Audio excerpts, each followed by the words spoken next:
over 15,000 professionals in 10 years. Embrace HitMat's numerous professional programs from HND to BTech, BSc, and MBA in the schools of Business and Management Sciences, Engineering and Technology, and the School of Transport and Logistics. Embrace HitMat's professionalism, excellence, and consistency with solid mentorship from the University of Bamenda and the University of Boya. Embrace HitMat's skills, development, expertise, and career orientation via workshops and academic field trips. Be part of the HitMat family. Visit our Boya campus at Checkpoint Modiko and Douala campus at Carrefour Yoro, Jos, Bonamusadu. Contact 683-70-1720. The Higher Institute of Business Management and Technology, the University Institute for Professionals.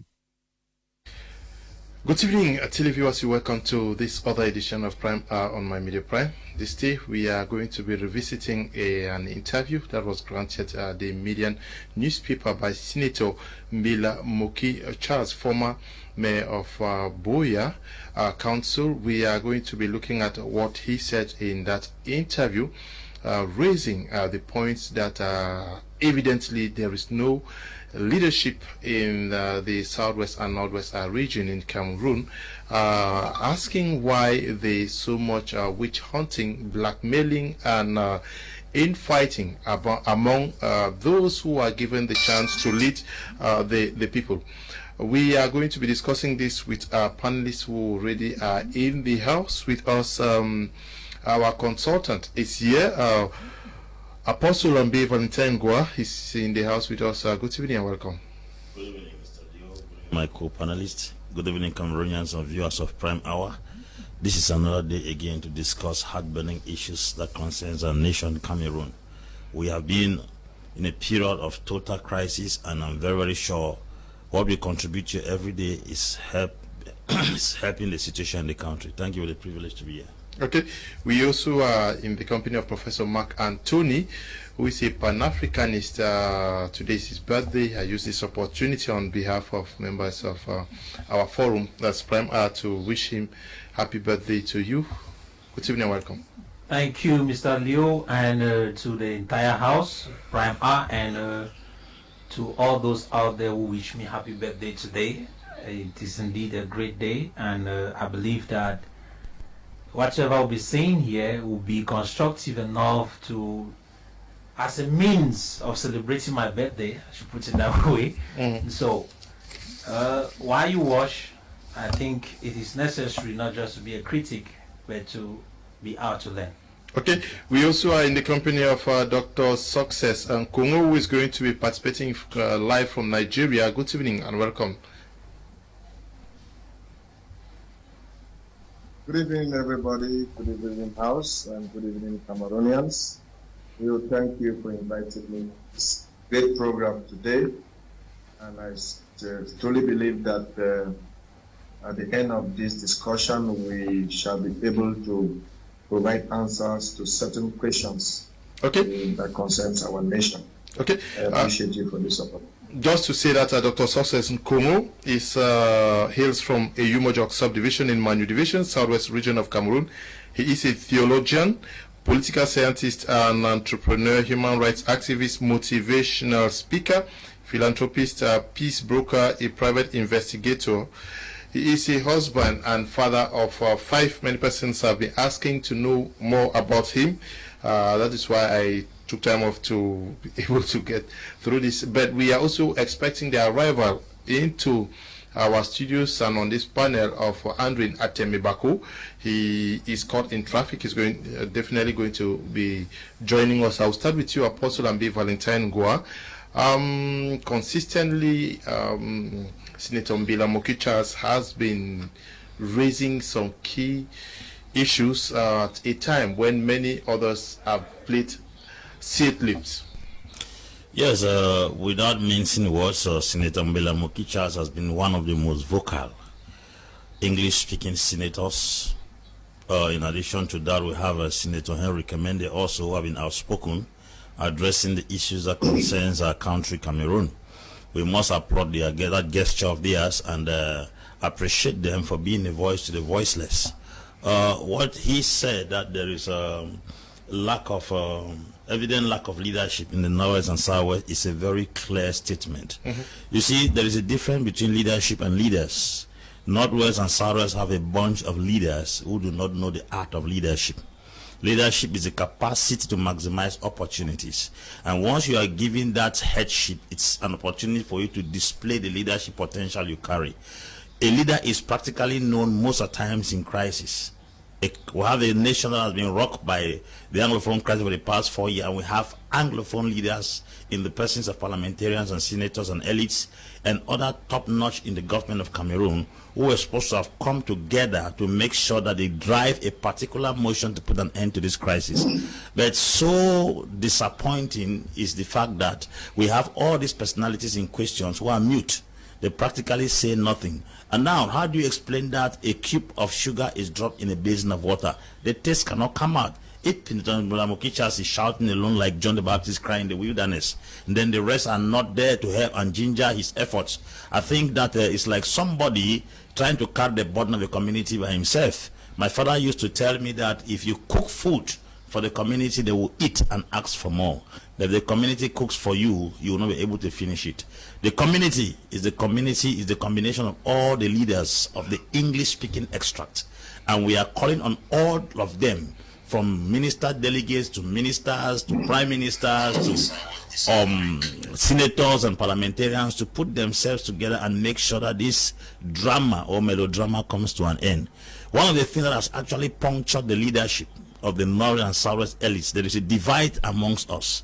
And this Machiavellian system introduced by the government against the leadership of North and Southwest has actually affected the leadership activities in the North and the South. So without gainsaying, Senator Mbella Moki has actually struck the Kamer on the back. And I'm very, very convinced that if we don't look into this particular statement that he has made, we will just be jumping and going up and down.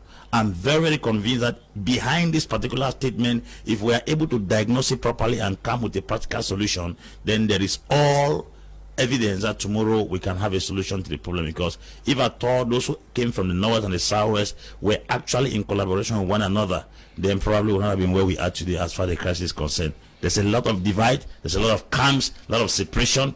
I mean, you go even within the Southwest elite, there is a breakup amongst them. You go in the Northwest elite, there's a breakup among them. And if they don't come together in a united front, they cannot provide a practical solution to what this nation is going through. So they should not go in the annals of history in this country that during their tenure in leadership, they were a disgrace to their communities, their constituencies, and to their people. That is my take, and my very first take for today. Okay, Professor Mark Anthony, lots of division raised there amongst the leadership in these two regions. Could that account for what Senator Mbella Moki Charles is saying, that there is a clear lack of leadership? Leo, the division that we are talking about now is not something that started today. It is what actually gave birth to the nation Cameroon. This division had existed before we even actually joined La République du Cameroun to form what we call today Cameroon, La République du Cameroun. And you know, it was a strategy from the very beginning to create that division among the two factions of Anglophones, those that are coming from the Northwest and those that are coming from the Southwest. That division was created, and as time progressed, there was further breaking down where those from the Northwest were pitted against themselves. And so it became a fight, and those from the Southwest were pitted against themselves. So it became an internal fight where Anglophones were on the throat of each other, struggling to actually kill one another. And so it is not something that started today. It has been for a very long period of time. If you go back history, you realize that before Foncha actually won the 1961 plebiscite, it was because he used that strategy of Northwest-Southwest divide. It is something that came from far, which was one of the strategies he thought he could use to downplay the leadership of the then Mbella. But you see, when we sow seeds, we must live to reap them. Those were seeds that were sown in the past, which have actually grown to become trees, which have borne great, in fact, seeds, and a whole forest has come out of it. And so it becomes practically difficult for these people, the people of the Northwest, the Southwest, I mean, even within Northwest, there is division. Even within Southwest, there is division. And so who is going to step out to take that particular helm as a leader? It becomes difficult because anytime anybody wants to emerge, the target is to destroy such a person.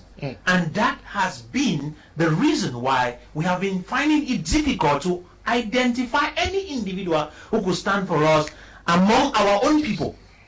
Even though we have leaders, like Apostle Ambe actually indicated, we have a lot of leaders, but we lack leading leaders, because that is what I was saying.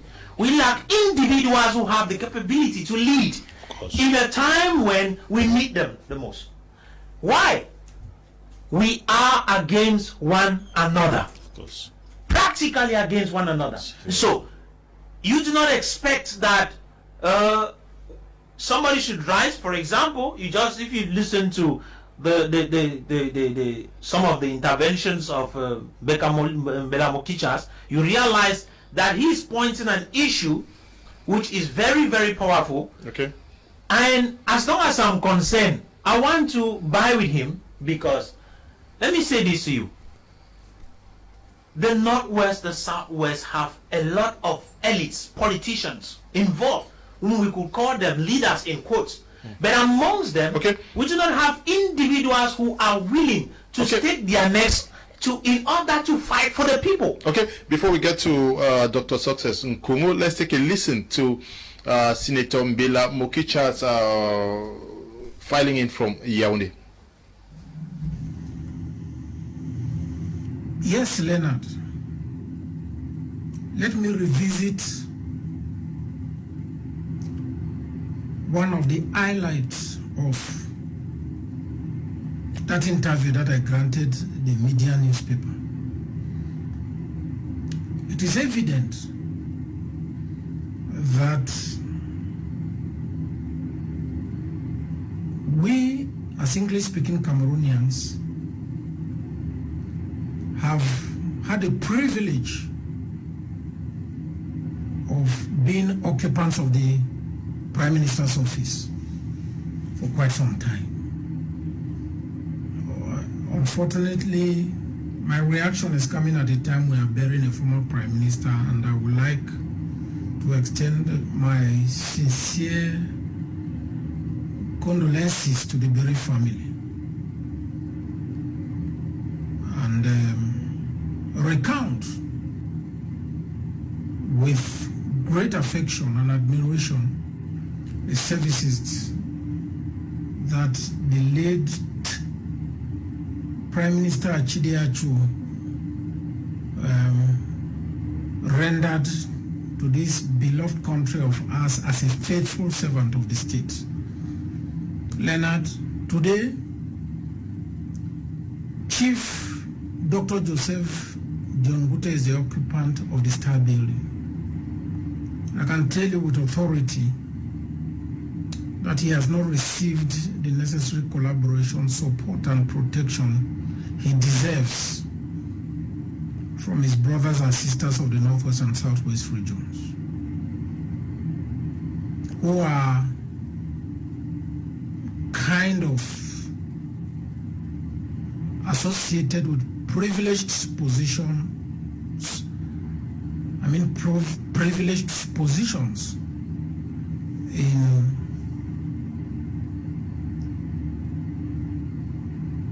the state structure. Leonard, let me be frank here. I've never seen a time when people gang up in a way as they are doing today.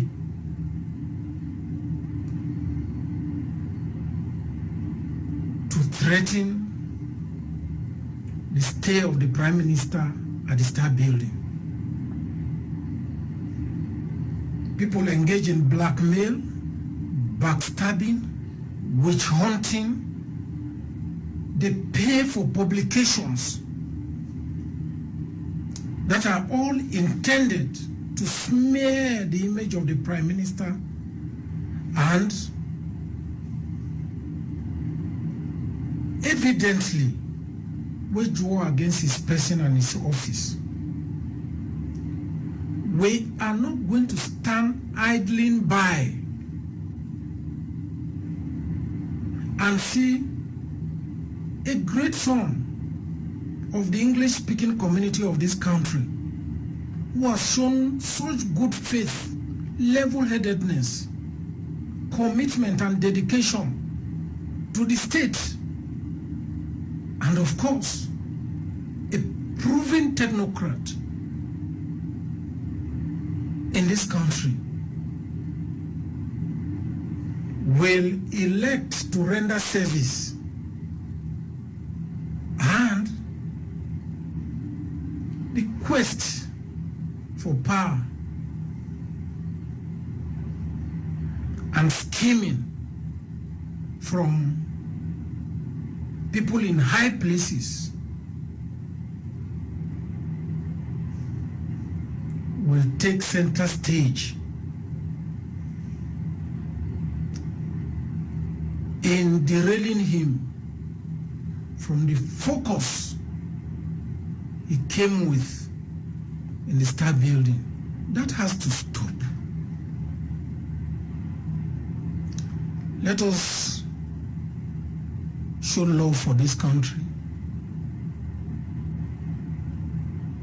and have respect for one another. Leonard, there is an ongoing campaign of personal destruction on the Prime Minister, linked to unfounded and fabricated allegations against his person and his collaborators. I can tell you that much of it is more than meets the eye.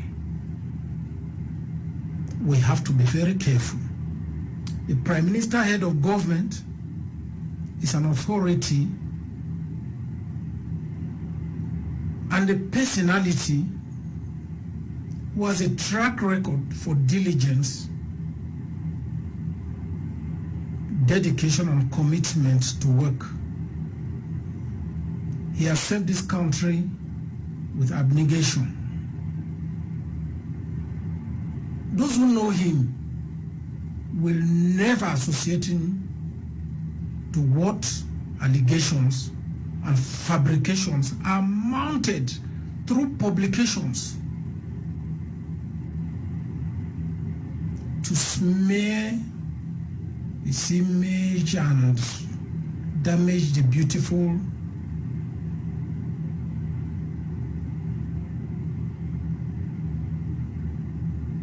character he has constructed for himself over time. It has to stop. If we love this country, we should believe in its institutions.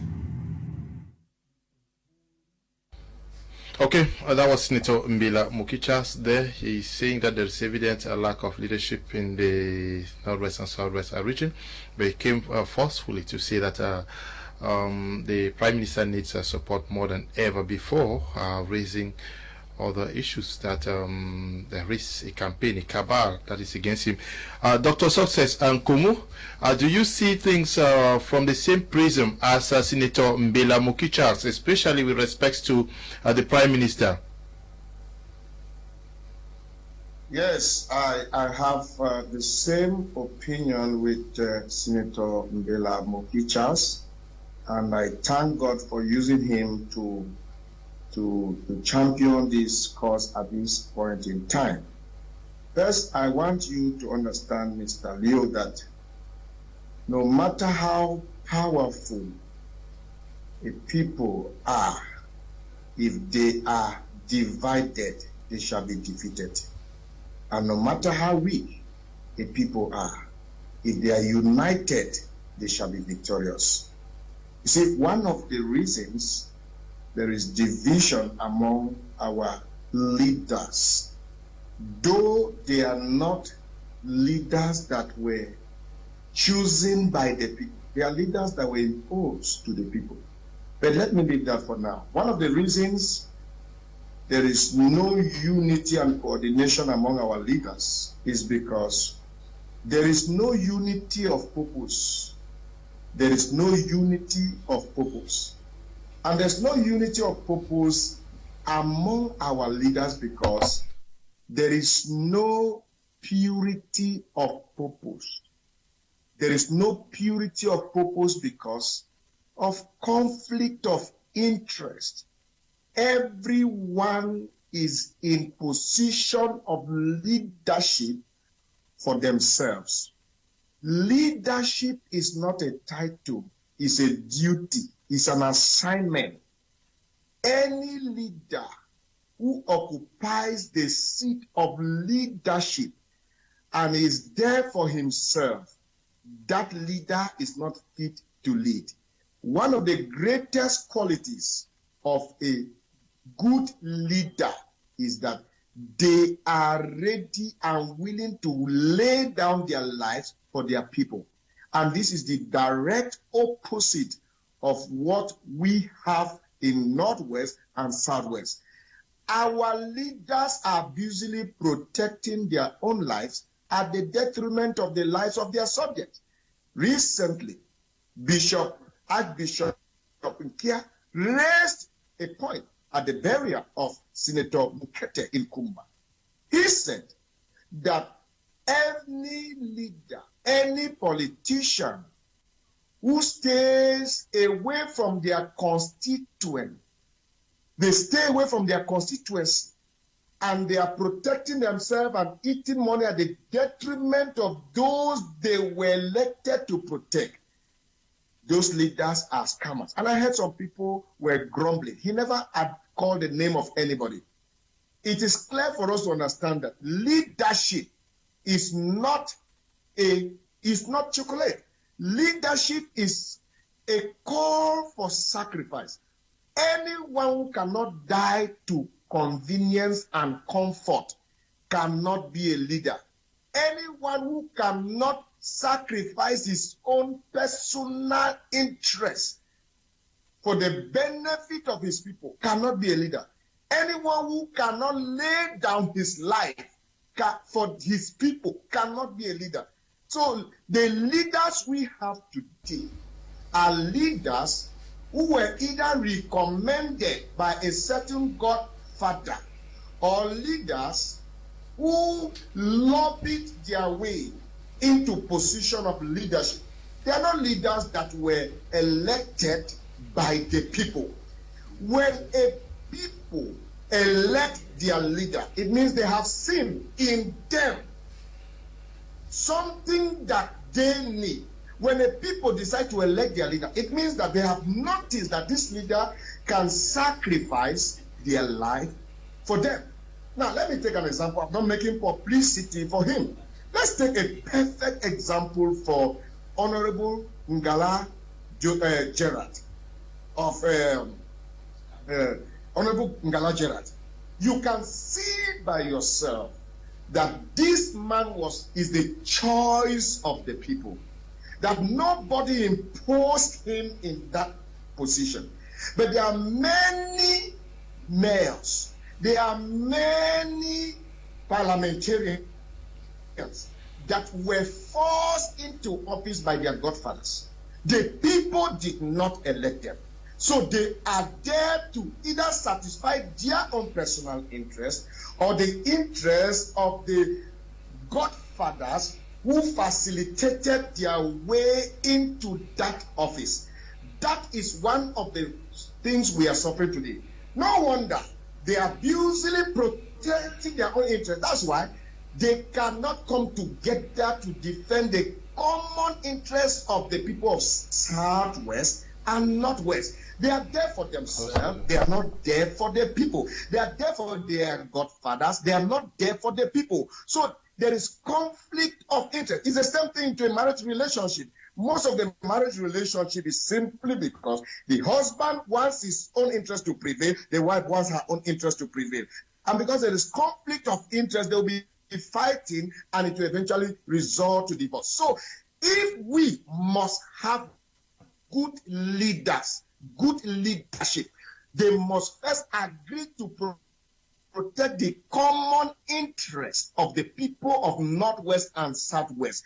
If that cannot be done, then there is no way we can ever have good leadership, because everyone is there for himself and no one is there for the people. The people are bleeding. They are weeping and groaning in pains every day. While their so-called leaders are lavishing money in Yaoundé, Douala, all over the place. And their people who they are supposed to protect are dying of hunger every day. So we need true leaders. I want to appreciate the person of Senator Mbella, Moki. This man, I knew him when he was a mayor in Boya. There was a crisis then. This man resolved those crises without any clashes. In those days, he was a mayor. No wonder God is lifting him higher and higher. Any leader, I repeat, who cannot sacrifice his personal convenience for the people he is leading, that leader is not qualified to be a leader. That is why this crisis has lasted for 4 years plus today. Who among those so-called leaders have done any reasonable work to end the crisis? They cannot. They don't have a voice among the people, because when they speak, the people don't listen. Why don't the people listen? Because they are not the choices of the people. No matter the music they sing, they only go down to their hometowns during campaign period. They only go down to their hometown to deceive people and give campaign promises. But the people don't know them. The Bible says, I know my sheep know me, they know my voice, and they follow me. How many of the people in your hometown do follow you? How many of them can listen to you? How many of them can you talk to them and they say, yes, sir, we have heard and we will comply? None. That is why they have not even succeeded to convince the voices in the bushes, let me put it that way, to drop down their guns, because those voices don't even recognize them. They don't recognize them at all as their leaders. They have been imposed to the people as leaders. So we need legitimate leaders that have been chosen by the people. And if a leader is chosen by the people, then you will know that this leader is the voice of the people. He speaks the mind of the people. He protects the interest of the people. He can lay down his life for the people. That is the kind of leadership we are looking for.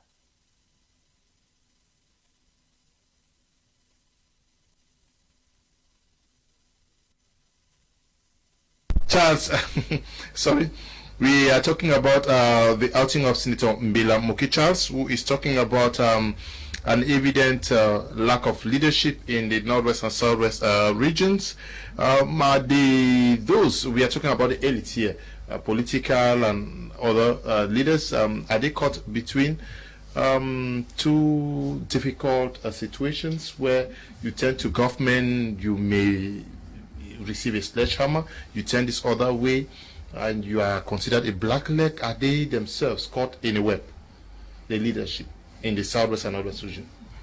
Well, I think, Mr. Leo, it is quite obvious that they are stuck, or they are tied in between two forces, and they find themselves in a very vulnerable situation whereby they are forced to declare or to speak their minds, so that people should be able to assume their position or the position which they have taken in the midst of this conflict or this crisis. You see, but when we talk about leadership or leaders, it all depends on the context. If we were coming from Russia, or we're coming from China or from Syria, and then we're going to possess a country which is called our own, then we can say we have leaders that either were being divinely appointed by some other divine power to lead the people into a different land. But here we are talking of Cameroonians who are in Cameroon, and I think that the kind of people that we should have been talking of or describing as leaders should have been the people who have agreed to succumb and to comply with the demands of the society. That is, the people who represent that either the regions or that country or the society. The people got demands, and it is on the basis of those demands whereby they now decide to choose someone who is going to take up the responsibility to make sure that those demands are being met. And that is a kind of how will I put, the context in which I would describe how will I put it, a leader in this instance to be. But when you look at in the case where the masses that we are talking to, who are the people going through the current condition and the crisis, the most affected people are not the ones who really have, I would say that these individuals passed through the doors of these masses. They did not pass through the doors of these masses. As a matter of fact, they just appeared, and it is almost like a surprise to the people, because this is not the wish and the desire of the people. So it becomes very challenging, Mr. Liu, when we look at the individuals who felt that, I mean, politics in the context of what we are seeing today in most African countries, as Cameroon that we are talking of, is very challenging, because when you are a good man and you have a good will, political will for your people, and you find yourself in this kind of setup, if, for example, God had given you 60 years to live, if you try doing your best to do the best for your people, you will live that 60 years and die and go. But when you want to compromise at the detriment of your people, you can live even 90. The devil will add you 30 more years to increase evil in your society. And this is what we are seeing today in our government. So the aspect of change here, Mr. Liu, I think that Mbella Moki is speaking at this point, not really as a politician, but as a patriot, someone who seeks for solidarity amongst his people and is calling for unity, because right now, at the point in which they are standing, it is clear that if they don't get the support from the masses, it is like a death sentence. Where they are is a matter of life and death. And the only time you can escape the position in which you are is only when you get collaboration, cooperation, solidarity with the masses that you seem to be hanging on the air, and you don't have connection with these people. So it is a connection that Mbella Moki is seeming to cry out, that this connection between him and the masses are not there, it's not found. And these are the things that we are saying, that at the end of the day, you come to realize that it is not really a challenge or a problem at the level of leadership. It also comes at the level of the masses, because the masses too have refused, due to certain other conditions, to seek cooperation with the so-called leaders who are trying their best to make sure that they meet the demands of the society. Because you come to realize that, Mr. Liu, I would understand at one point why we may have criticized the decentralization to say that it is not effective, but it cannot be effective by the government making it effective. It can be effective if the population, the masses, decides to come together and give the support to the people who are the actors who are in place, and the people who desire change in those two regions. I believe that they will be able to get the honor, they will be able to get the dignity, the sovereignty, and the power to affect the kind of changes they want in their society. We cannot expect where there is no way to survive, and the only way is for you to cry out help on the shores. The people who are hanging on the change which we still cry out will not only come from the government. At this junction, I still say, can only come from the masses. It will take the masses in those two regions to unite themselves and understand that if really they are the one going through the problem, feeling the pains, the question is, can they unite? If they can, then the solution is in their hand. Okay. Let them unite and support their leaders. Okay. Are we also saying this, Apostle Ambi Valentin Gua, because of the capacity or the seemingly weak nature of Noefo I'm talking about at the Northwest Fronts Union and that of the Southwest Chiefs Conference? Can we also say that because they are not all powerful, they are not having that capacity to move things, as given rise or birth to what Senator Mbella Moki Charles is saying today? NOWEFO, and which is Northwest Fronts Union, and the Southwest Chiefs Conference were supposed to be very powerful bodies in this country. When tradition, customs, monarchy is politicized, even the monarchs lose their integrity and their relevance in the society. Our forms were supposed to be the people at the base. Our chiefs were supposed to be at the party base, who were supposed to be the voice of the people. As a matter of fact, politicians were supposed to be running there to funds. Senators were supposed to be running to funds to talk to the people. But we have a very, very bad situation whereby even the funds are not to be listened to, because they have lost their credibility, they have lost their integrity, they have lost their rank as funds in the society, because they have politicized a very sacred office that was designed by nature and by custom to preserve and protect the interests of the people. In most occasions, when British came to Cameroon, they used the indirect rule, which means the fund was an intermediary between the state and the masses. Such powers given to the funds came to the extent whereby it was the funds that called the shots. In this time of crisis in Northwest and Southwest, the chiefs were supposed to be the one, when they stand inside the community and hit their hand, the children will come out, because the chiefs and the funds were supposed to be standing on a neutral ground. But the funds and the chief have entered into politics even more than the politicians, to the extent whereby the people already see them as strangers in their community. They have desecrated the monarchical office of the funds and chiefs. Funds are arrested, funds are kidnapped, something that is unheard of from the cultural and traditional background of these two communities, where people of such nature were held in high esteem, heavily respected. Because why? Funds have become parliamentarians, funds have become senators, funds have become municipal councillors, some funds have become regional councillors, thereby making them take side already. If they were neutral, they was arrested. In the days of Obafemi Awolowo in Nigeria, he was a ruler in the Yoruba land. When Obafemi Awolowo hits his hand on the ground, what the president said doesn't matter. And those were the kind of authorities our funds had in those days, where funds had the capacity to tell people not to go out. If the president said they should go out, they will not go out. But what kind of funds do we have today? Can you tell me that the royalty that was in the great kingdoms of the Northwest and the Southwest were involved into petty, minor politics that has desecrated the office of the funds and the chiefs? No. How do you explain that funds can no longer stay in their communities? Funds who were supposed to be the voice of the people, funds and chiefs who were supposed to be the one that would tell the president that if you have to get to these children, you have to get to me. So you realize that because we have politicized the sacred office of funds and chiefs, they have lost their protection, are not even in the communities anymore to talk to the children. Why? Because offices of funds that were kept to be sacred, consecrated, and kept for the security of the people have turned into politics. And that is why we have a challenge today, that there is no bridge. There is no bridge. The parliamentarians and the senators on their part, who were supposed to equally be a bridge between the state and the non-armed groups, the non-state groups, were supposed to be the bridge, but they also have gone to the extent of abusing the office of the political officer that were given to them by taking sides. This is where we have a problem today.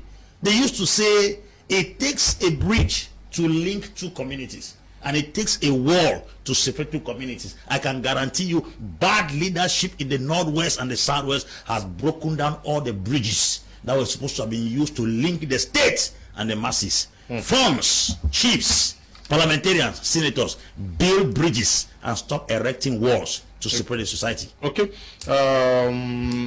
Can we today say that we lack these emblematic figures in these regions, people who can easily rally people around? Professor Mark Anthony? I think it's not a question, it's a confirmation of what is on the ground, because we do not have such persons at the moment as we are talking.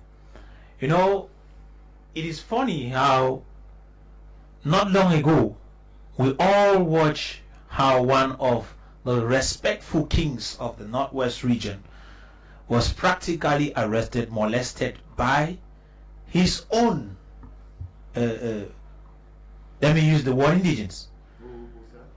We are talking of the fund of Binglo of Banso. You might not want to believe, but sure, they were in it, because they could not have gotten detailed information about him when there was nobody from inside the house. And when you look also, it's not long ago, we have seen how young people beat, killed even chiefs in the Southwest region. The question is, what led to this position? What has happened that the fear that the people used to have for their kings has disappeared? What has happened that that respect is no more there? What has happened that today we are talking about emblems that are lacking? It is because something has happened. That which held everything together has eroded. And until we go back to start building integrity, which is the center of leadership, which is the heart of leadership, certainly we will never be able to have this kind of coherence, and we will not have the ability to bring people together. On every side, there is need for that particular integrity, let me use that word again, to be built. We need to build it within one another. We need to work to actually link those bridges which we destroyed. You see, I sat one day and I heard how funds were threatened, and they were even told by their own people, if they step their legs in their villages, they will be killed. I asked the question, what happened? Before, when the fund is passing, you see people will bow.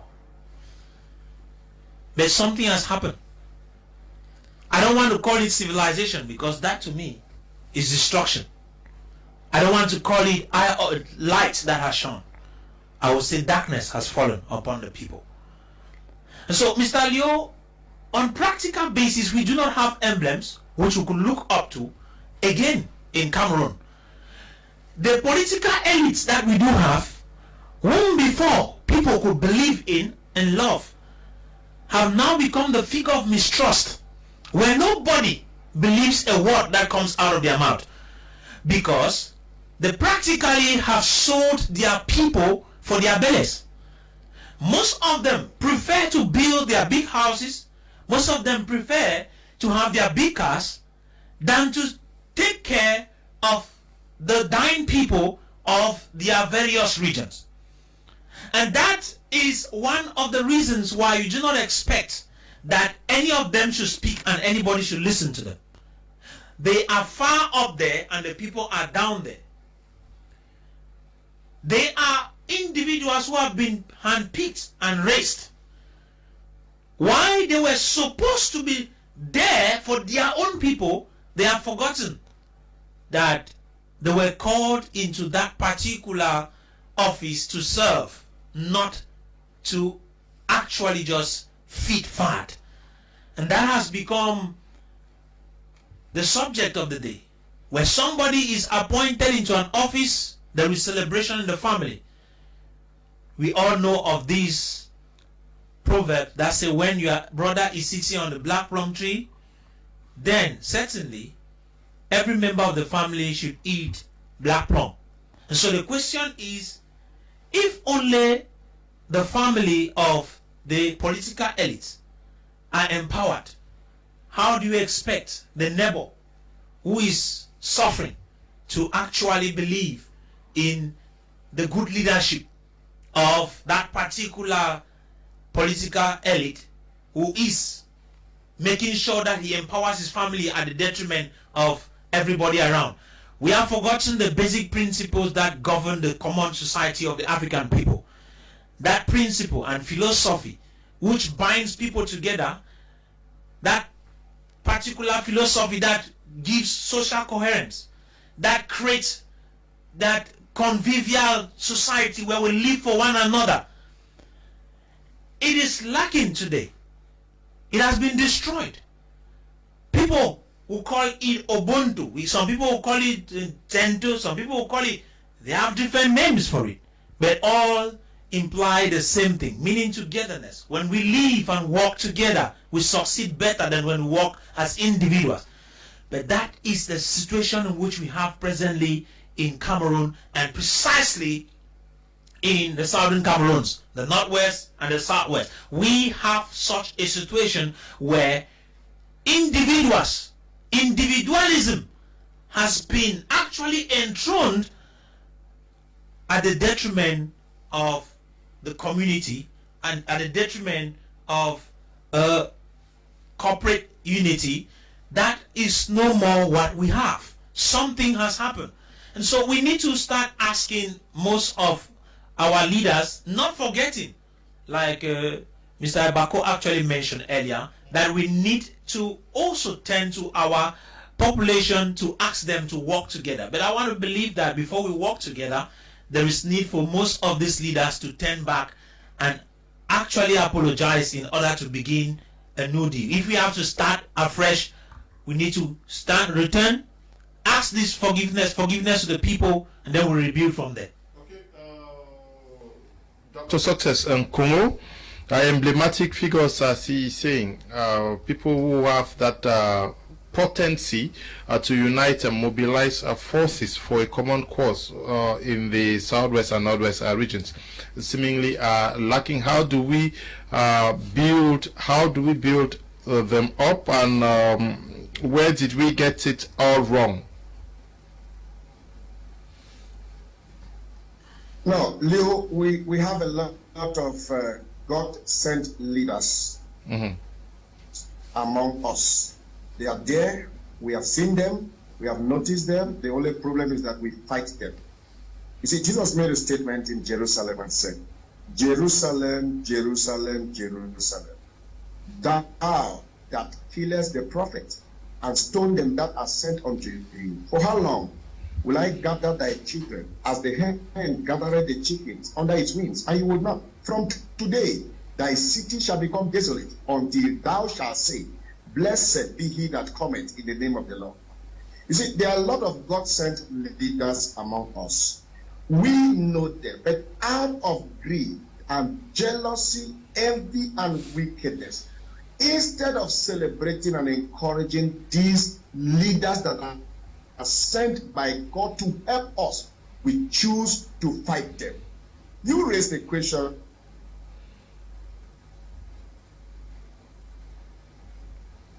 to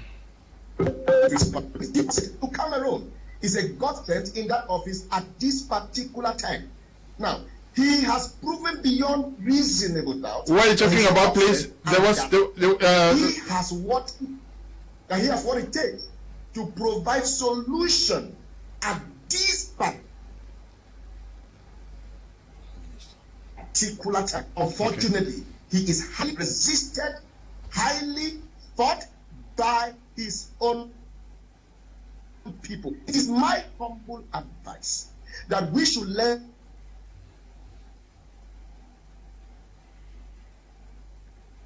to celebrate grace by God, to carry out certain aspects to help us as a people. If they are lying behind such people, everybody will have their turn. That it is someone's turn today doesn't mean it cannot become your turn tomorrow. What about this Minister of Education?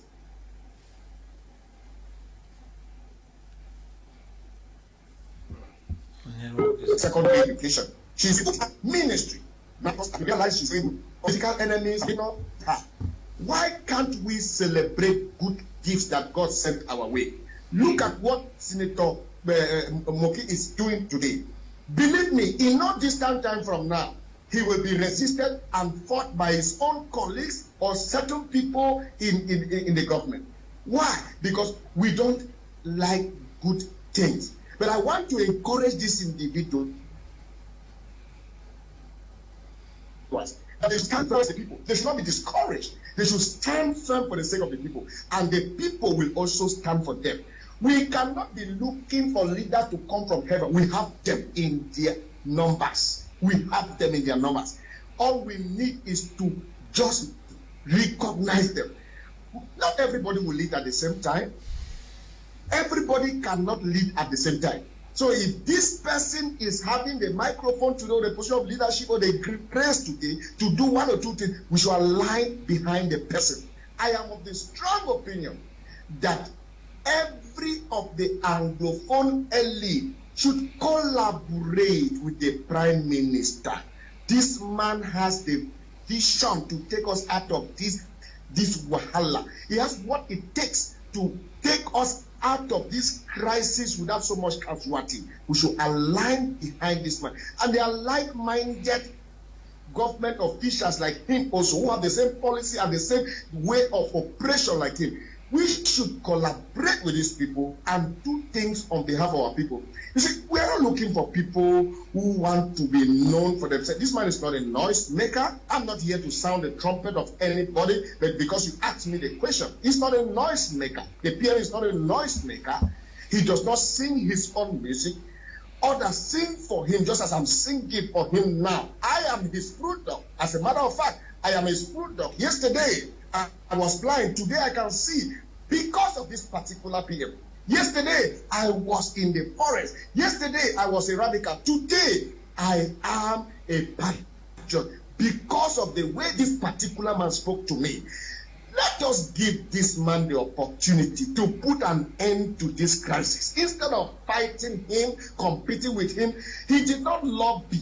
To the best of my knowledge, he didn't lobby to be where he is, and it means nothing to him. It means nothing to him to resign from that office. But for our sake, he is still there. For the sake of the dying population who needs a messiah like him, he is still there. So we should collaborate with him instead of fighting him. We have a leader. We have a Moses sent by God to take us out of bondage. We should align behind that Moses. And the fact that we are aligning behind the Moses today doesn't mean we cannot have a job tomorrow. So people should stop fighting people in grace. We are not aligning behind a leader because he's perfect. We are aligning behind a leader because he has what it takes to take us out of the crisis. We are not aligning behind a leader because he is just or holy. We are aligning behind a leader because his policies, his ways of operation can take us out of the crisis without casualty, and everybody will be happy, which is all are looking for. Okay, thank you, Dr. Success and Kongo.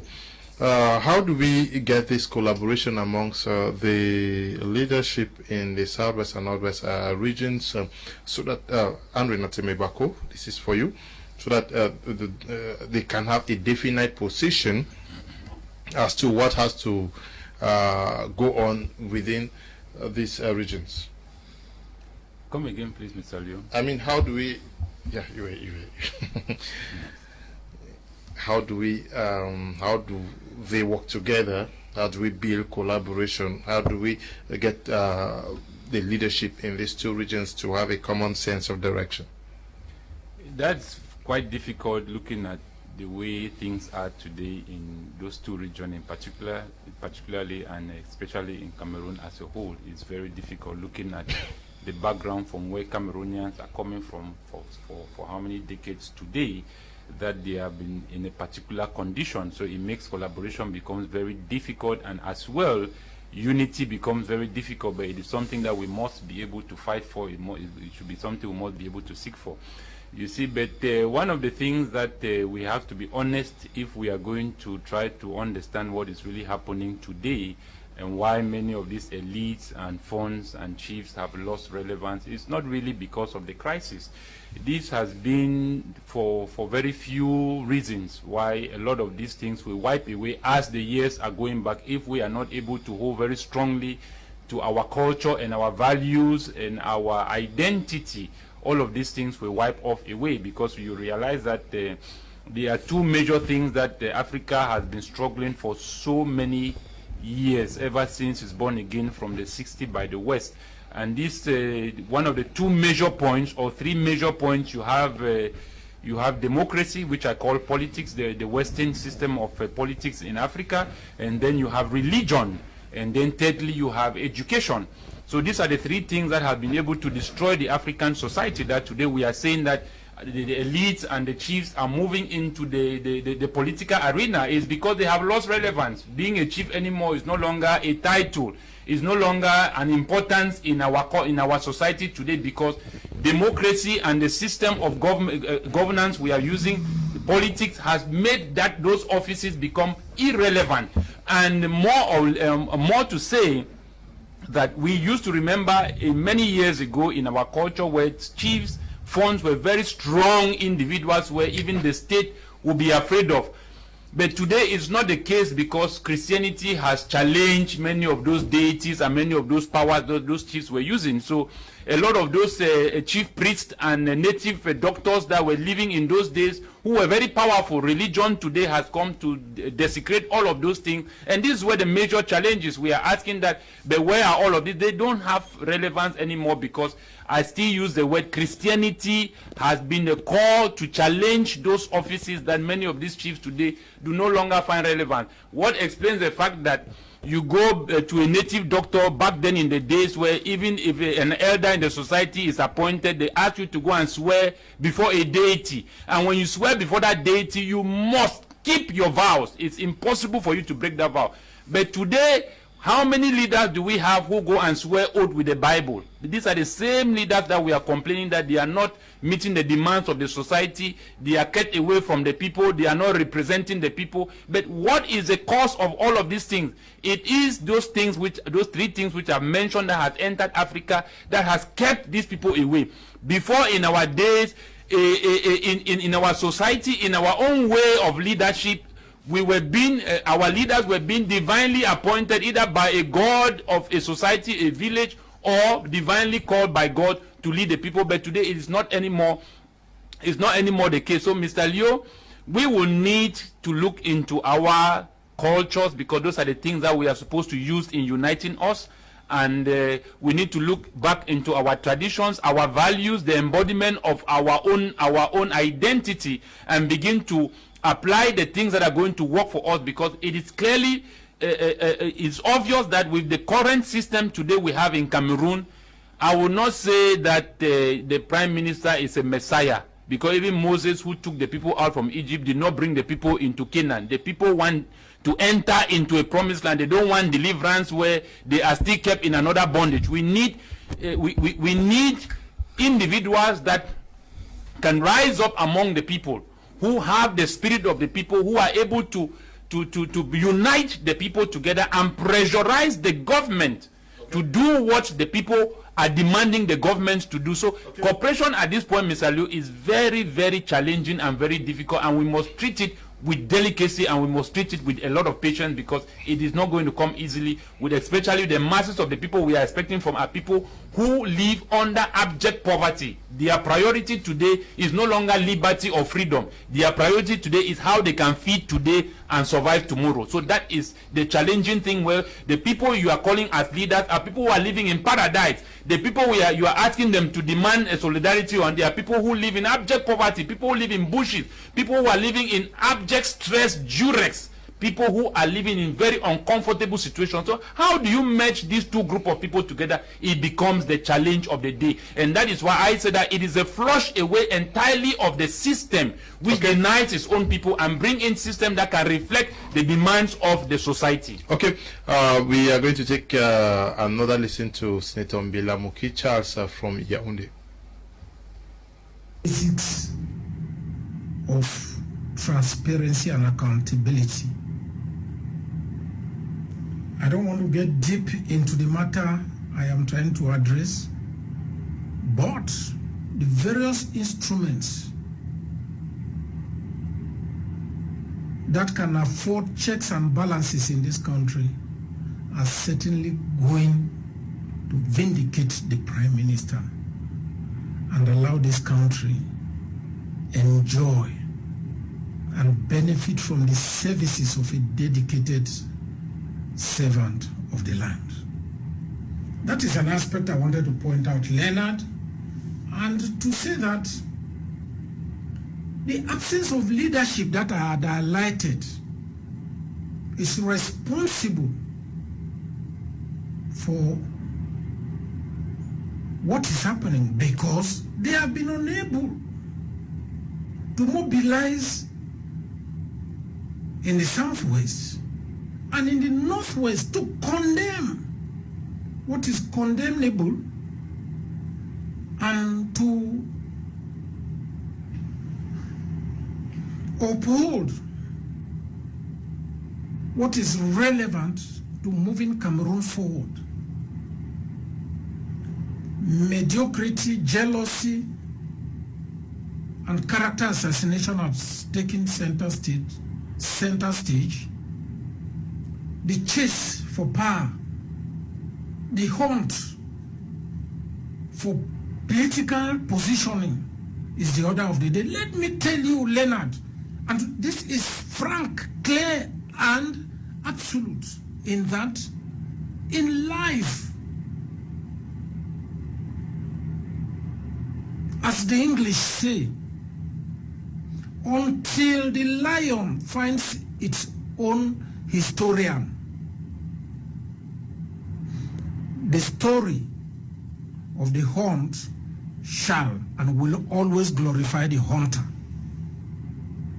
We have to protect that which belongs to us. Today, it is John Gute. Tomorrow, it is going to be another person, maybe not from the southwest. It may be from the northwest. Let us lend the same support. I saw and I know Prime Minister Chief Joseph Dion Gute gave to preceding prime ministers in this country. He too deserves that. Unfortunately,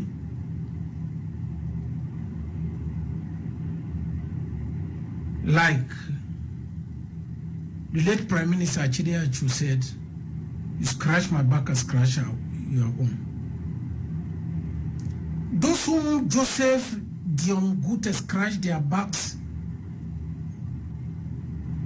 are not willing to scratch his own back today, but they are rather scratching it with what one scholar said, engine saw.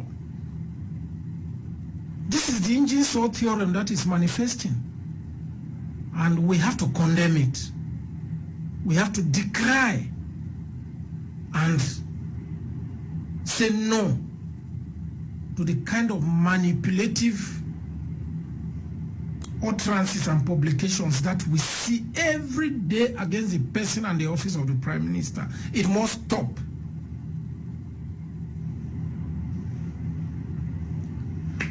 Well, I will always subscribe to the management of public affairs with diligence, transparency, and allow the electorate to hold to account those who hold public offices without influence and meddling from people in privileged high places. Let us be one another's keeper and cause this beautiful country called Cameroon to be what God wants it to be, so that we can afford to live in an environment where the principles of sharing, the national cake that was once baked by all,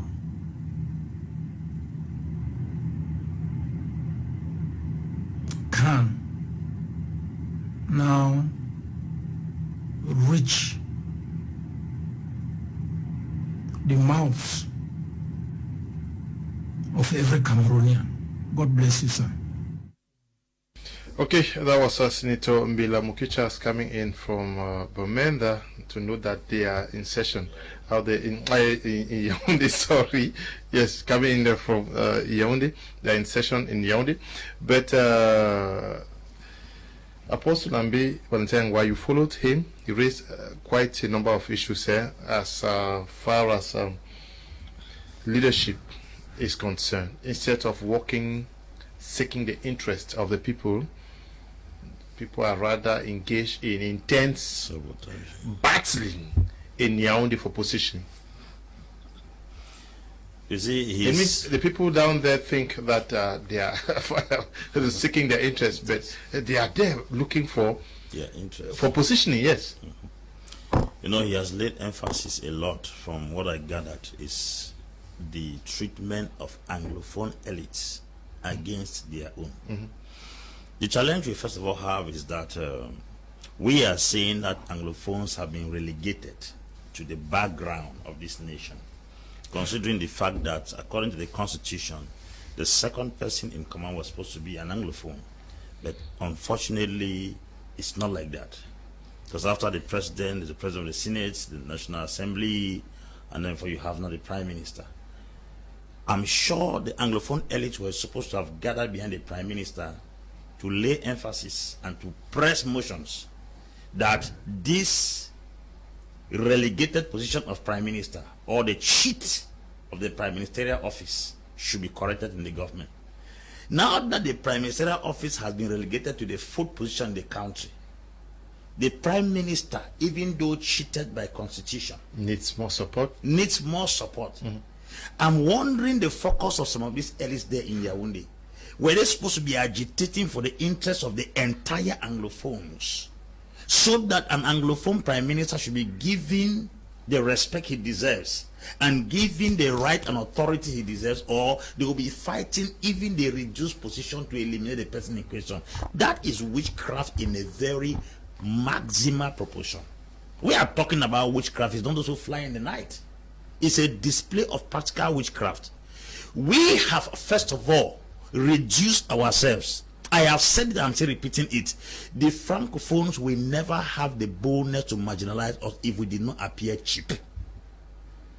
Our elites have appeared so cheap in Yaoundé and proven to be very desperate to the extent whereby they feel like it's the Lenin's philosophy of taking a cock in the People's Parliament of Russia, plucking the hairs out of his body. When the cock becomes desperate, anything you give, they take.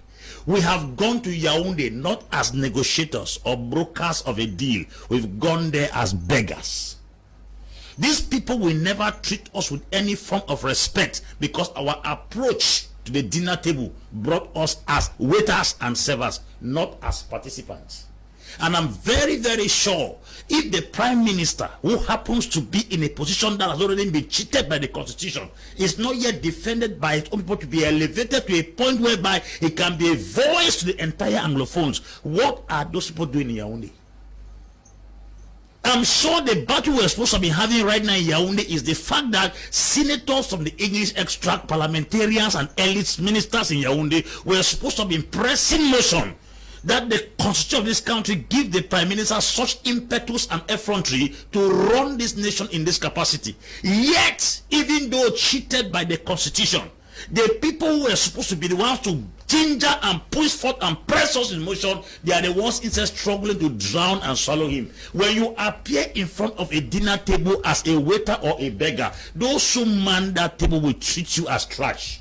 And I'm very, very convinced that until a new regime of Anglophone elites go to the Yaoundé with the square shoulders as individuals who have equal right in this country, we will always be treated as a very base species of human being. I am very, very sure that what is happening to the children down there and the common man is the elites in Yaoundé who went and did not present themselves above class.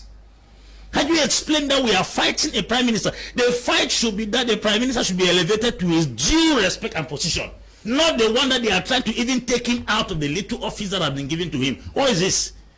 When men scratch your back, you are instead stabbing their back. When they say scratch your back as Kamer, you are scratching somebody while the person is stabbing your back. That's witchcraft. If you are given that position of a prime minister tomorrow, you will still be irrelevant because the powers that are given to the prime minister have been denied the one that is in office. So I'm very, very please let us follow what Mbella Moki is talking. It's not that we have come here to magnify or praise the prime minister. He said it could be somebody from Northwest tomorrow. It could be somebody from Southwest tomorrow. The issue is, who is that prime minister representing? The prime minister is representing a group of people. The prime minister is representing a particular extent of people in a country who feels cheated, relegated, and somehow demeaned in the society. Why don't we press important motions? I used to ask that, what do we sometimes go to this Yaoundé to do? What do we go there to do? Is that what constitution is? Is that where the prime minister is supposed to be? And then he does not even have that energy to stand. Then the little energy he has, it is his own people that is killing them. You see, Clifford Pinchton said, it is not the amount of years you have in life, it's the amount of life you put in those years. It's not the amount of years you have in life, but the amount of life you put in those years. You will not be in that office forever. The opportune time given to you right now, put the energy and the amount of life needed to make these years valuable. The prime minister will not be prime minister forever. You are fighting an individual for a position that will last forever. Make that position great. Stop fighting the person, because if you make the position great, any other person that comes behind him will enjoy the grandeur of that position. It's not the person. So fighting the Ongute does not benefit you in any way, because if you kick him out where the office being elevated, it still reduces you to an ordinary person who has no say or voice in the country. I said here once that structures are stronger than individuals.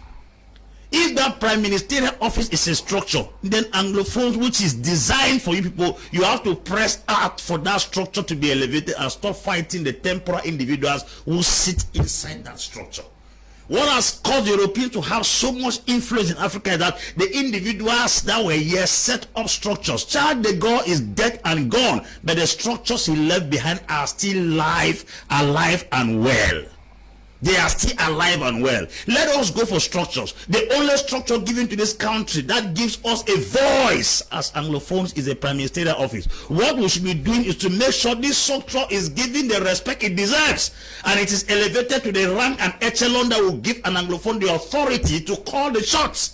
Yet, even though such a structure has been relegated to a place of no voice, the little energy in the office, we are using the little energy we were supposed to have used to build up this structure, we are fighting against it. Let us come back home. We cannot be penny wise and pound foolish. Academic soundness is not leadership aptness. Academic prowess is not leadership aptness. There are many people who have not gone to school, but they are very effective leaders, because leadership is far beyond the academics milieu. Okay. Reading principles of leadership does not make you a leader. Let us wake up from slumber, please. Okay, Senator Mbella Moki in that interview says that Anglophone political leaders have lost their legitimacy. Who do they now represent? How do they redeem themselves? Yes, Mr. Leo, if you remember, I lastly said they lost their legitimacy among the people by the fact that they actually went to Yaoundé for themselves, not for the people. So if you ask who are they representing, they are representing themselves. You see, I have a problem with the whole idea of political elites, because most of those we call political elites were not chosen by the people of the Northwest and the Southwest. So they are in no way even the elites of the Northwest and Southwest. Using the word elites actually means an individual who is coming from an area who carries developmental projects to empower that community where he comes from. And so you can't call somebody an elite because he has been appointed into a political office who sits there for his own benefits and not for the benefits of his people. And if you ask that question, I will be sincere in saying this without mixing words, Mr. Leo, that these people do represent themselves. They are not there for the Southern Cameroonians. They are there for themselves. And as long as they are for themselves, you do not expect them to solve the problem. I listened to Mbella Moki as he made a statement during that interview in Yaoundé. He made a strong statement that if we are expecting that this problem in the Northwest and Southwest should be solved through the hand or voice of these same political elites, then it will last forever. Because he himself has realized that most of these guys are sitting in that place for themselves. They don't care. How many people die in the Northwest and Southwest? It's not their problem. They are interested in feeding fat. The question is, how do we work with such a person who has decided to go work for himself and abandon the people? People who have decided to forsake the land and make Yaoundé their new homes. Such a people are not a people that we in any way should say we want to work with them. I'll be sincere in saying this. They cannot represent the people of the Northwest and Southwest. And as long as they are unable to represent them, we only think that if there is going to be salvation, the salvation must emerge from within the people. Okay. The salvation will not come from somewhere else. It will not come from heaven. From within the people. No, heaven has already given us salvation, and so it is our responsibility to work that salvation out. It's not to wait for it. And so we need that elites should rise from within the people, not political elites. Elites, people who actually have the community at heart, people who see that there is need for the people to be represented, people who think that there is need for a negotiation to happen to solve the problem that we are having right now. Not people who go and sit and clap hands and sit over there, feed themselves, talk for themselves and clap hands to the president. No, we need people who can stand up and say, we need to solve this problem. We have been losing people every day, but we have people who are so, in fact, they're so callous, they don't care what is happening. So I think it's not time for us, Mr. Leo, to keep on debating on issues that we already know. These people are unable to solve the problem, and they will never even give a word to bring it to the table. It will never happen. Okay. If we are waiting it from them. Okay. Success and Kumu, Senator Mbella Moki in that interview says the elites have abandoned their people to new comfort zones in Yaoundé and Douala. He himself lives in Boya. He never left Boya. But is this a call for those who call themselves leaders to return to their respective communities and commune and engage in local discussions to find a way out of the current impasse? Senator Mbella Moki is a leader by example. You see, we don't need leaders that we like. We don't need leaders that we want. We need leaders that we need. Leaders who can sacrifice their own convenience to better the lives of their followers. I have once said, and I continue to say, Leo, that if we want this crisis to end, all the Anglophone elites who are living in Douala and Yaoundé should relocate back to their hometowns, together with their family and children. And whenever they are sick, they should be hospitalized in their hometown. If they have to go to school, they should go to government schools in their hometown. If their children have to go to school, they should go to schools, government schools in their hometown. If their wives want to go out for shopping, they should go to the local market in their hometown. If this is done, Leo, these guys will take these things serious and they will be more effective to help the people. They are living large in Yaoundé and Douala. They have moved the members of their families to safer zones. And the other people who do not have members of their families in the government are suffering and weeping every day.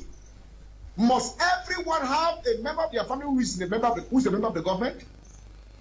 So these elected officials who we did not even elect, they were imposed to us. If they want to represent us, they should go back to their hometown, and nobody should walk around with bodyguards. If any of them should walk around with bodyguards in their hometown, then all of us should also walk around with bodyguards. If this is done, there will be solution. Anyone who is desperate for power should never be given the opportunity to be a leader. True leaders are people who are not desperate for power. They are passionate to help the people. They cannot stand the pain, the tears of the people. They can't stand it. They can't stand it. I wonder how an elected official will see the blood of innocent children. I wonder how an elected official will see people dying every day, people being kidnapped every day, and they go to bed and sleep, full sleep till daybreak. I wonder. So we do not need people who are desperate for power. We need people who are passionate for the people. And we have them.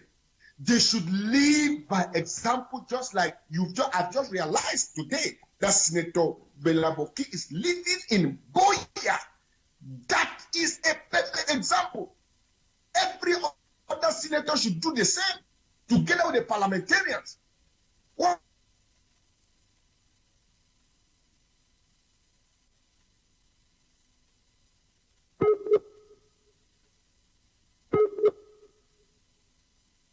Action.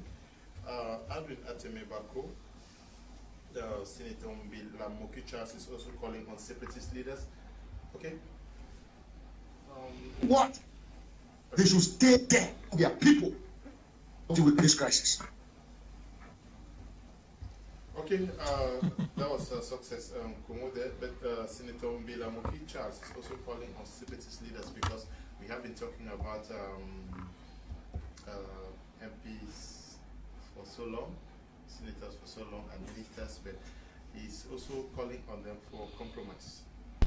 Yeah, Senator Mbella Moki is calling on separatist leaders to also compromise their positions for the sake of the suffering masses in the southwest and northwest. I think that's a balanced statement, and that's a balanced analysis Senator Mbella Moki made, you know, and you see, if we are talking of a way forward, we will need collaboration from either sides. It's very easy at most times where we always like to shift our blames or the general blames on the society, the population, on the side of the leadership or the government. But we must understand that the people themselves are a leader to themselves, and in most cases and in most scenarios we have seen change can come from any angle. It mustn't come from the government. So if we are talking of change, we also should be able to look at the other side of the armed separatist fighters, our brothers who are in the diaspora, to also come in joint cooperation and how will I put it, the full support of the kind of change that is going to improve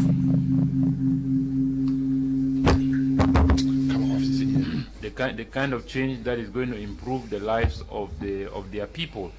You see, it is quite easy for us to maybe condemn why some people are living in Yaoundé, Douala, and what are they doing in Yaoundé. It's very easy to say that, but we all know the realities on ground, that it is quite obvious that there are some individuals and there are some elites people from those two regions who are not even leaders, who are not even elites, just common people who cannot live in those two regions because of the socio-political situation. So it is not a crime for people to be in Yaoundé. They are not in Yaoundé because they love to be in Yaoundé. They are not in Yaoundé because they want to go to Yaoundé.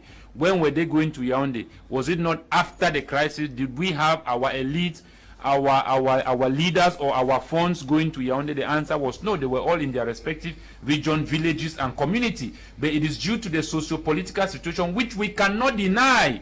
We cannot try to project one side and then leave the force which is pushing these people to do what they don't want. I know a lot of people who are living elsewhere who do not want to, and so it's not only the leaders or the elites who are living in Yaoundé and Douala. There's mass population of those two regions of Northwest and Southwest who are not living there. And if my brother who is talking, I don't know which country or wherever he's talking from, but if he's talking of if everyone wants to bring a change, to go back to that's not how it's going to work. The president of Nigeria just went to UK for health crisis. That was just about 2-3 days ago, and he left his own people in a very abject and critical condition where the doctors in Nigeria were crying for poor working conditions and non-salary payment. So we have all of this in other parts of the world, and every community have their own problem. But what I'm saying here is that people are being pushed to do what they don't want to do, and we understand the system in which we are living in Cameroon, especially when we are talking about the government. The government is an entire system which is absolutely cut away from its masses, where the policies, the institutions, the decisions, the agreements which are very binding, they themselves do not even believe that in their own heart. They themselves break those and they violate those policies, which the people are not consulted in the due processes of such decisions and such policies. The masses' opinions are not being required. So we cannot be talking of these people reflecting the masses, or these people bringing change in their community, when to start with these people did not elect them. So what are we saying? Are we saying that we are going to push all the blame on the elites, the leaders who are representing so-called in the Northwest and South? My own answer is no. They have a responsibility and a role to play. If they are ineffective or unable to carry out their duty, there is another mass population of those two regions who can decide to make a change for themselves in the community in which they are living. So they are not children as if you have given birth to a child. The child only needs to feed on breast milk. We are dealing here with adults. A Cameroonian today of 30 years or 20 years already an adult. So Cameroonians themselves, I still say, the people we are complaining, Mr. Leo, these are just minority. The majority, what are they doing? What are their own responsibility in what we are discussing? So we cannot take all our problem and put on a few people as if they are without them we are not going to emerge. No, at the end of the day we have a problem.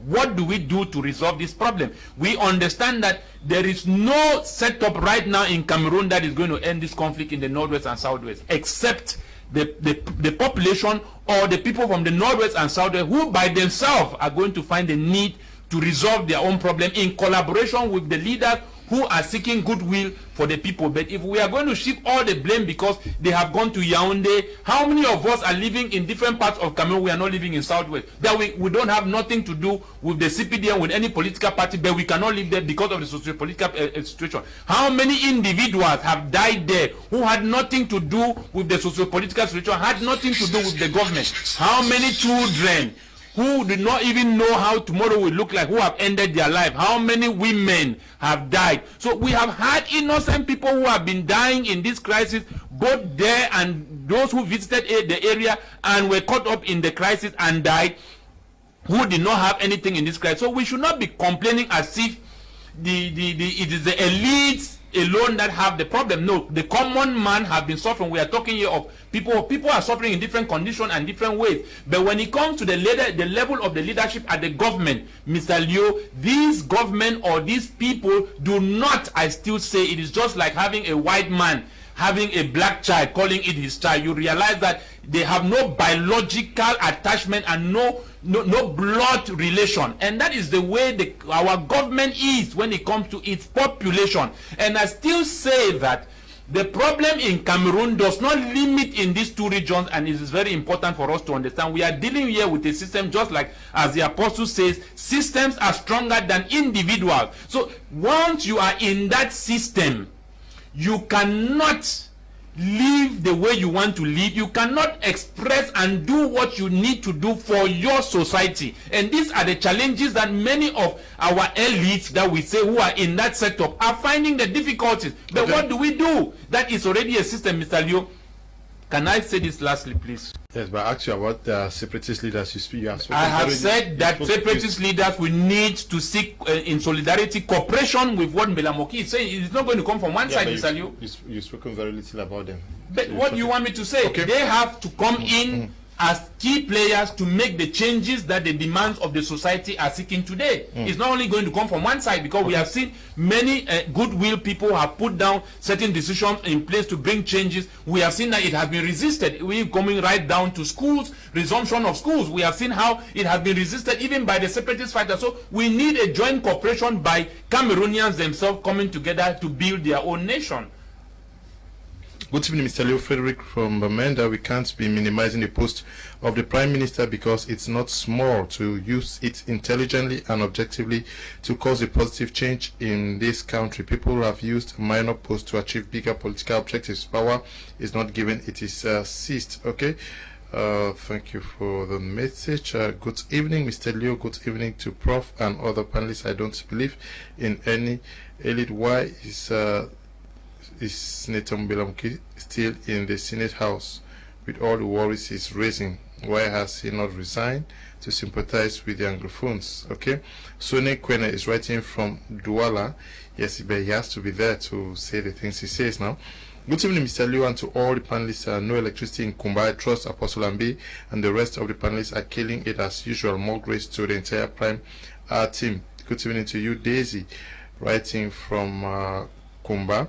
Ashu Abel says that Apostle, I love the way you dish it out because Anglophones have been reduced to nothing in Cameroon. We only pray Cameroon change with their mentality.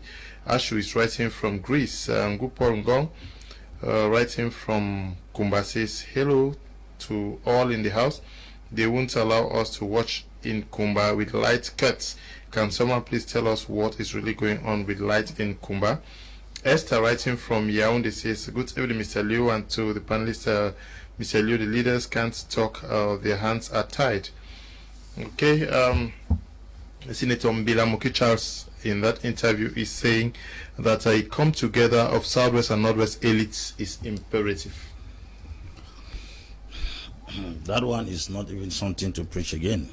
Everyone that looks at the horizon, we know that coming together of Southwest and Northwest elites is very imperative. The truth is, an individual that is in office has power than a crowd that is not in office. When we talk about the elites and all those who are in respective offices because they have immunity, and there is a certain level of authority they possess that they can influence the society. Not any Tom, Dick, and Harry can get up in the street and solve the crisis we are facing in this country. That is the reason when the U.S. Congress ruled against Cameroon government, it wasn't the masses. Those who were not in office spoke verbally, but those who had immunity unanimously ruled because their office gave them the privilege to carry out that action. We are insisting on these elites who are both ministers, minister delegates, governors, parliamentarians and senators, because they have a certain level of authority and the people look up to them as their representative. The masses cannot solve this problem. Let's be sincere. These people who are in the offices occupied in this nation representing us are the ones who have the capacity to call the shot. Behind every leader is at least 1,000 persons because they represent communities, and their influence coming together, if they take an action, you will discover that many people will be pushed to go into action because a leader is influencing their activities. Look, for instance, what has happened in Nigeria. Somebody rose up and said he's the IPOP leader. He's been arrested. And today, tens of thousands went to the street. That's one man influencing 10,000 people because he is in a place of leadership. So we cannot downplay the responsibility and the offices of these elites. It must be addressed. If they go into collaboration, look at what happened in Catalonia. Immediately the Catalonia parliamentarians decamp from the Spanish parliament. There was a reaction immediately. Not the people. Because why? There is a certain level of immunity and authority a leader carries. Do you think that if all the elites or the parliamentarians and senators that belong to these regions of North and Southwest had unanimously written to the United Nations or to any of the organizations in the world demanding for a seizure of this crisis would not have would have ended? The reason why international bodies are not paying attention is because they consider the people who are operating as a group of hoodlums who have no right, and they are trying to destabilize the peace of the nation. But if I thought the people who were elected representing these individuals were the ones who were agitating, there would have been an intervention and long. So we cannot downplay the office of these elites and their respective positions they occupy in the government. The masses can sing the song. Masses rose up in Togo and nothing happened. Yade Massi remained president. So let us not sing the drama of masses, because the masses are not even existing. There is a certain level of fear that has been injected in the heart of the masses because of the amount of persons who have died. So those who are occupying offices happen to be the last hope and the last confidence that we have as far as the crisis is concerned. They should not sit in Yaoundé, therefore their arms and begin to dance salsa. It is time for them to rise up, gather themselves, Northwest and Southwest elites, both in the ministerial positions, senatorial, parliamentary offices, and sit down and say, let us unanimously tender a motion and say, if this thing does not come to an end, we cannot go anywhere. You cannot downplay the place. Most of the people who have influenced the world are people who were given the opportunity to sit in office. John Pombe Magufuli was called the bulldozer when he was the Minister of Labour. Now that he has entered, he struggled and became president. There were so many dreams he could not do as a commoner. But when he entered into a place of responsibility, that privileged position gave him the authority to influence. So we will keep on blaming the elites because they have the opportunity and they have the legitimacy and the immunity to engage processes that can attract the international community. Yeah. We should not go dancing and playing rigmarole. Yeah. That's the reality. Yeah. They have privileges, so they have it. Yeah, so they have privileges come with responsibilities. Since we are talking about Senator Mbella Moki's outing, let's look at one of his outings that was in 2019 at the Senate. Believe that this deal is rather a poorly drafted piece of legislation, wishy-washy, as some may put it. The bill is considered as intended to reignite the much talked about, or what is commonly described today as the Anglophone problem. Take, for instance, my colleagues have pointed to that, Section 26, 1 and 2. Considered by the average Northwesterner and Southwesterner as obnoxious. It truly betrays the very intentions to deny the people of the Northwest and Southwest regions the right to have English as an official working language and the right to practice the common law in their courts, which is what sent lawyers to the streets in 2016 and led to the situation that we are grappling with today. I was in Boya and I saw what happened. We should all be frank, sincere, to say that we are tired of seeing the blood of innocent Cameroonians flow on our streets. It is that same denial of the use of English as the language of instruction and practice of the English system of education in schools in the Northwest and Southwest regions that sent teachers on strike in 2016. Many in our English-speaking region see this bill as a slap on our faces, which will go a long way in enriching the separatist arguments. While I totally subscribe to the need to promote English and French as vectors of bilingualism in Cameroon, I believe that the working languages in the Northwest and Southwest regions on the one hand and the 8 other regions on the other hand should first be underlined. These are sacrosanct and should not be tampered with.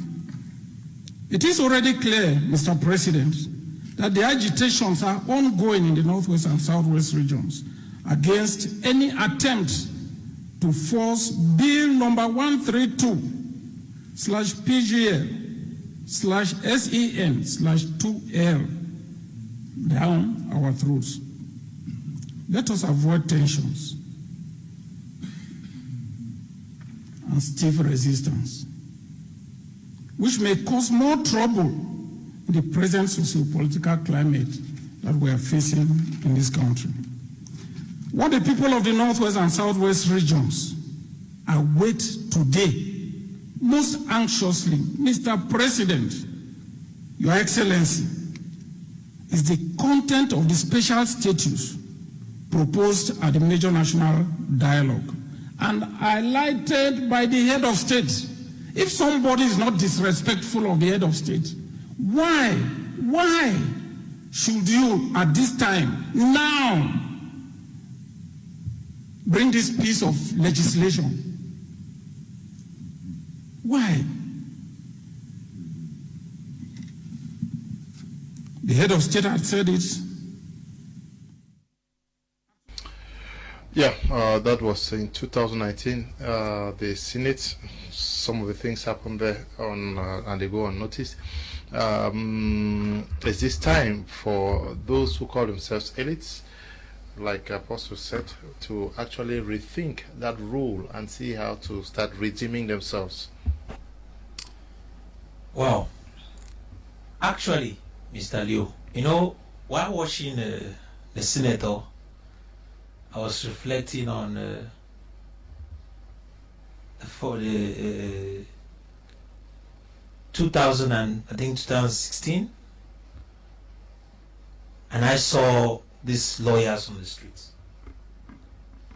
and I saw teachers joining them, and they were all saying the same thing. When I listen to the senator, he is speaking for his people.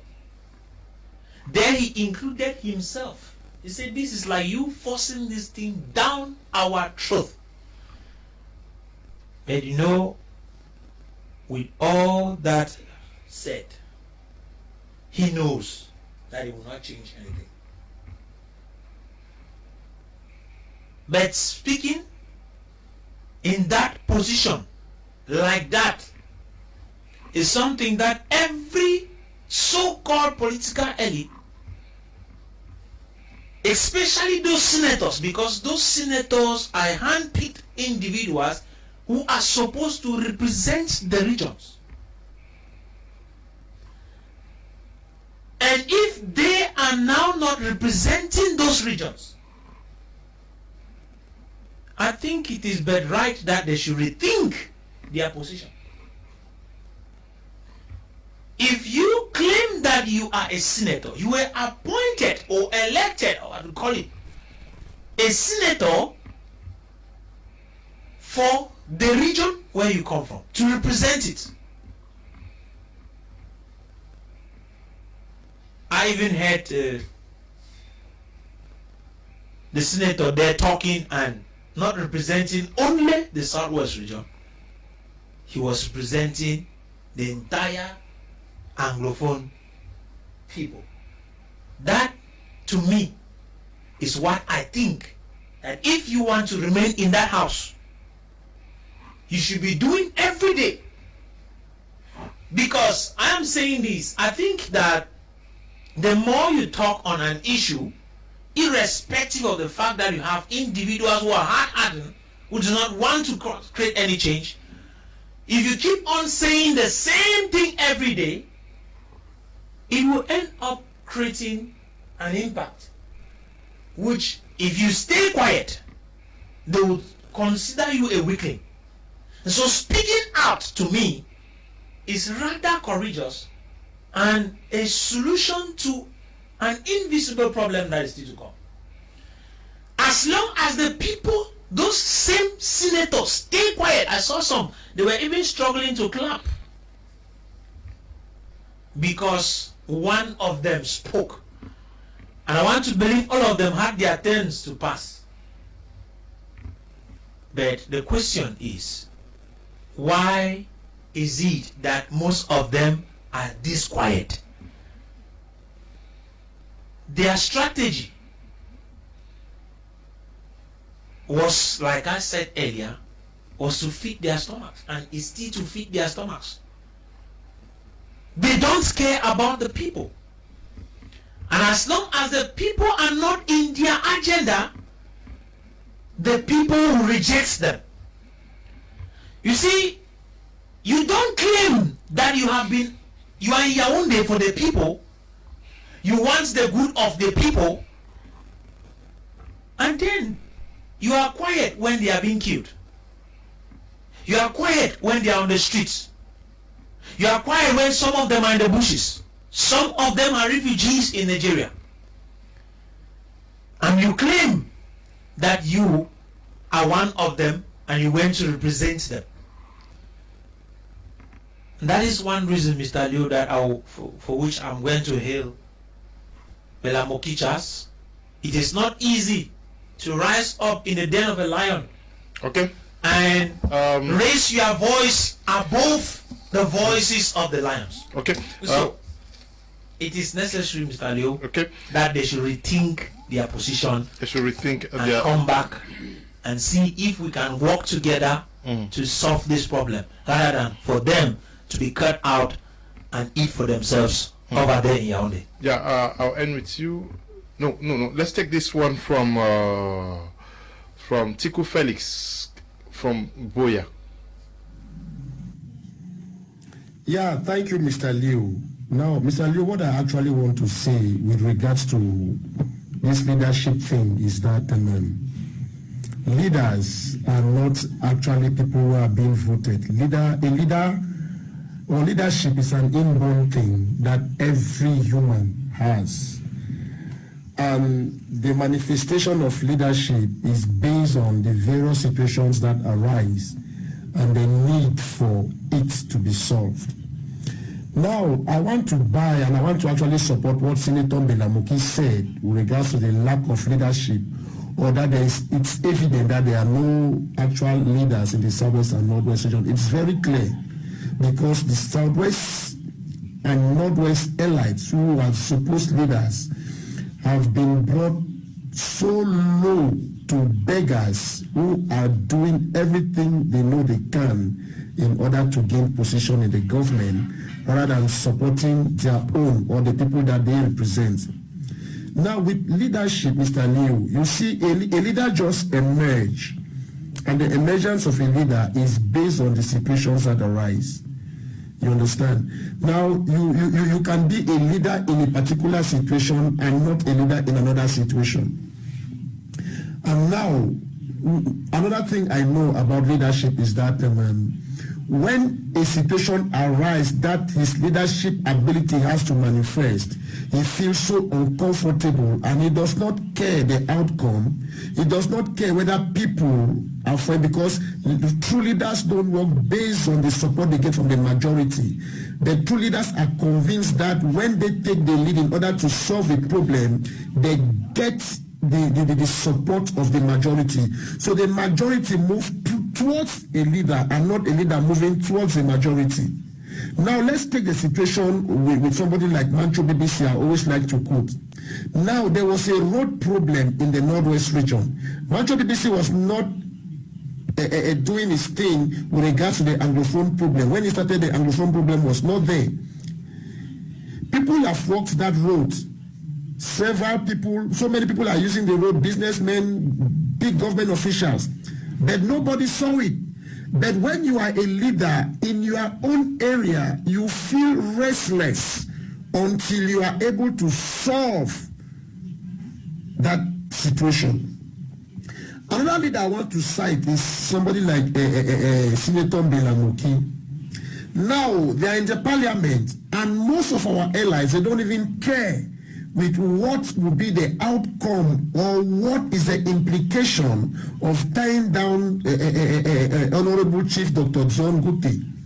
Now, because they are interested in getting government positions, and getting these government positions in quotes, according to them, they are representing the people. That is not it, Mr. Leo.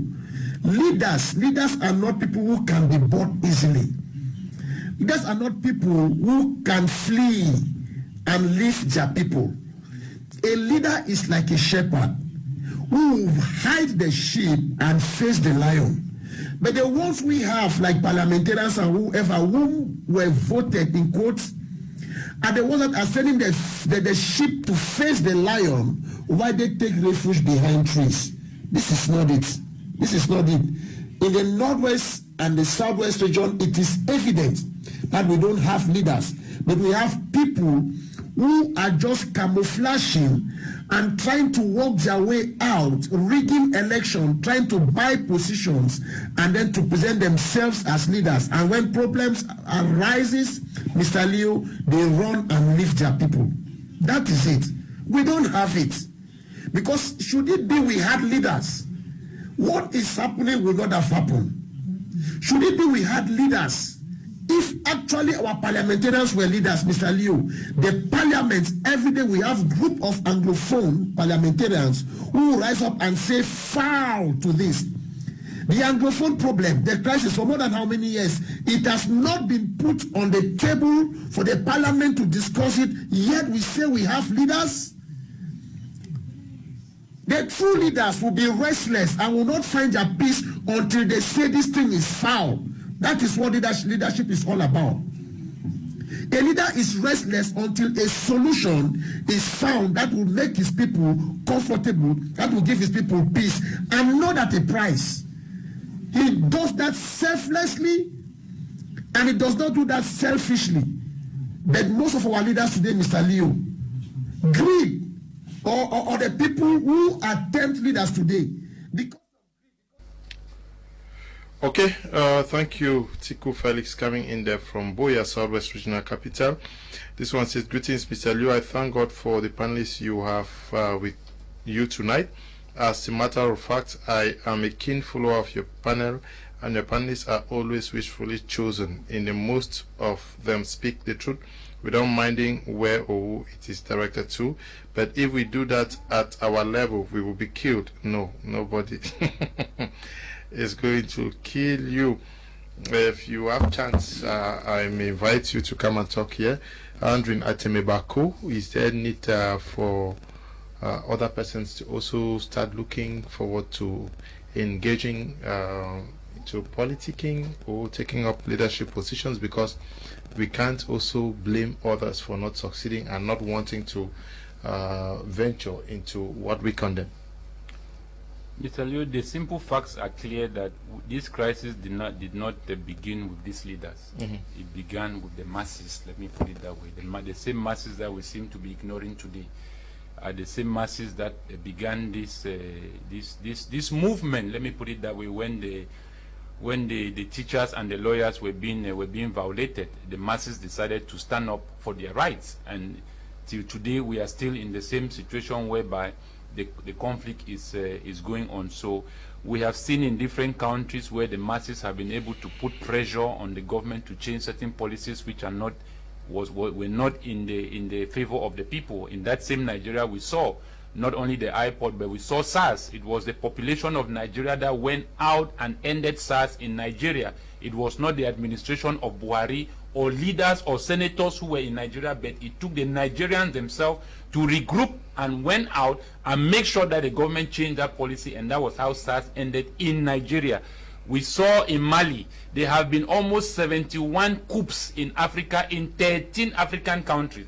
What I'm saying here is that if it is, we are sounding almost like we are saying that if the United Nations must be the one to solve our problem. Let me put it that way, because they are also in the area of responsibility, where it's almost like we are saying that it is the government that must solve the problem because they are in the area of responsibility. But what is the role of the population?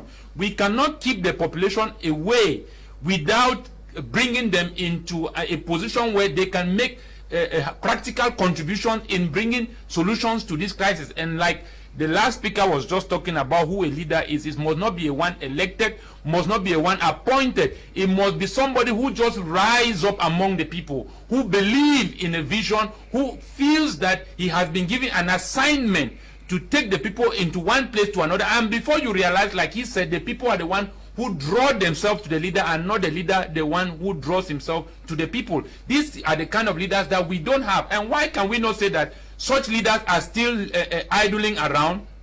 Such leaders may still be in the churches. Such leader may still be in our community. Such leader may still be any individual out there that we may not know. We have seen revolutions, we have seen conflicts, we have seen uprisings led by individuals with masses standing behind them, and these individuals were not elite. So we cannot, I still insist that knowing the condition of Cameroon, we cannot isolate the Northwest and Southwest as if we do not understand what Cameroon is. We know that in Cameroon there is a system which functions in place that does not permit its people to breed and to have a future in their own country, because it is a system which was not built by the Cameroonians themselves. And that is where the elites that we are depending on, the people that we are looking forward to, the people that we seem to have put all our responsibility and our focus on to bring the change which befits the people, that simply means that the people of the Northwest and Southwest are going to die, because the people are in a system whereby their hands are automatically tied. You do not have the space to do what you are called to do. You do not have the space to implement what you have studied to change in your own society. They are not given that room. So this is the how will I put it, the room in which Mr. Leo, these people have found themselves. So we must be able to, if solution is not coming there, because we have cried for solution from these people, if it's not coming there, what do we do then, Mr. Leo? We go back to the population. Okay. Democracy is lacking in our country. All those with the regime have a certain degree of influence from the government. For all to come back to normal, the entire regime has to be dissolved. The so-called elites are for themselves and not their people. A good leader is one whose priority is the well-being of his people. We see the opposite here in West Cameroon. Lionel, a Kmer writing from Takamanda. Good evening to you, Lionel. Good evening, Mr. Liu, and to all the panelists. This is a timely topic about our leaders. I think they are muted by oath and or belong to one court or secret society. Thanks, Prof. Mark. Your points are great.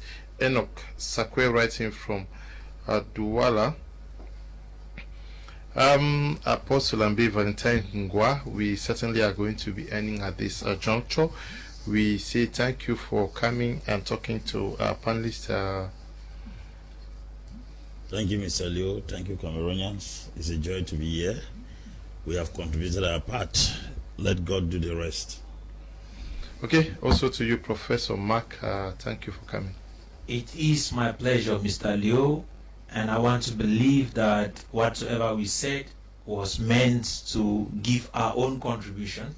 We are not experts per se. We are just contributing what we believe can help change the situation in which we are facing right now.